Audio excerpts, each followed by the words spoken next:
ओम नमः शिवाय महारुद्राय धवलेश्वराय नमो नमः।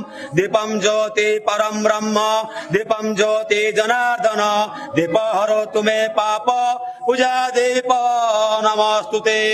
धवलेश्वर महाप्रभु संसार सुखी कर जगतर मंगल कर समग्र विश्वर कल्याण कर महाप्रभु। आज ज्येष्ठ मास शुभ सोमवार रे समस्त भक्त मान कर मंगल कर ग्रह अरिष्ट खंडन कर भंडार परिपूर्ण कर मनोवंचित फल प्राप्ति कर महाप्रभु।